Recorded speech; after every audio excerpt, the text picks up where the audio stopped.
If you look on my channel, you'll notice that I love horror games, absolutely adore them.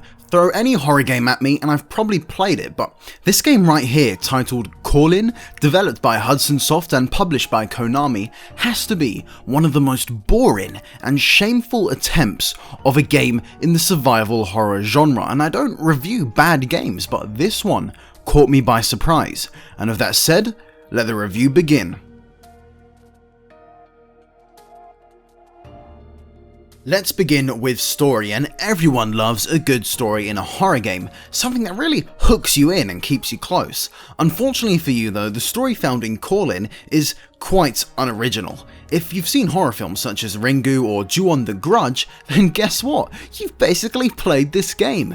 It's another ghost story where all the Japanese cliches are visible. You've got long black hair, you have the totally creepy dolls, ghosts, obviously, and much like the film Ringu, an object or piece of technology that, when experienced, will lead you to being haunted. The aforementioned things are something that you'll experience time and time again in this game, all of them being able to retain a level of unoriginality. But what's the actual story?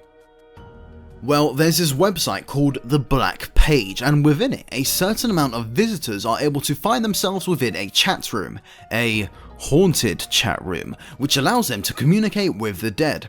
After this, you'll receive a mysterious phone call, and by the time that happens, you are then transported into their world between the living and the dead. Now, that does sound interesting, and the most interesting part of the game is the first 30 minutes or so, but god damn, this story suffers from such horrible pacing, terrible voice acting, and like I said above, hardly any original ideas. It really does make you not care about what's going on, and the story does contain a few curveballs, but they are horrible, and I won't spoil them here. On to gameplay. I mentioned it before, but the first 30 or so minutes is where the game is most exciting. It's building up the atmosphere and it introduces you to the main mechanics such as movement, interaction with the environment, the importance of your phone, and ghosts. Here's how your first interaction with a ghost might play out.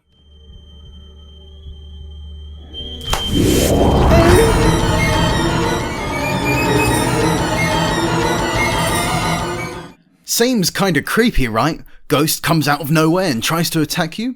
Let's see what you might look like after a few more ghost encounters.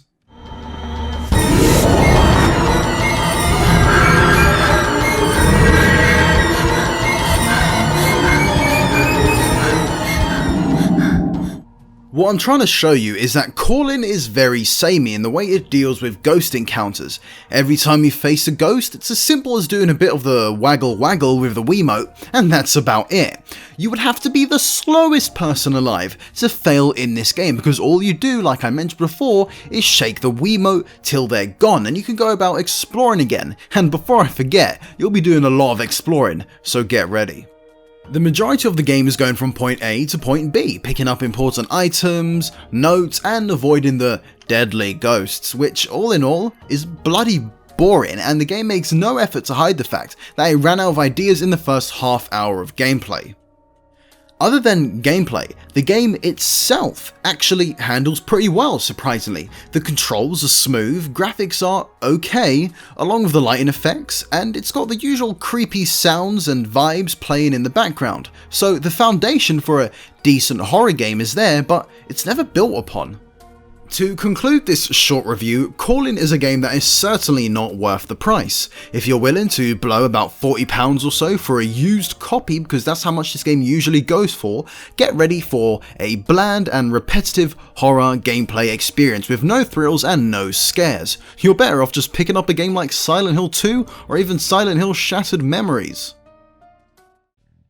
Hello viewers, and thank you for watching my review on the Wii exclusive Call-In. It was a really bad game, but I really do hope you enjoyed this video. And if you're in the mood for a bit more horror action that is worth watching, how about you check out the Japanese exclusive video on screen right now, making of Biohazard 4.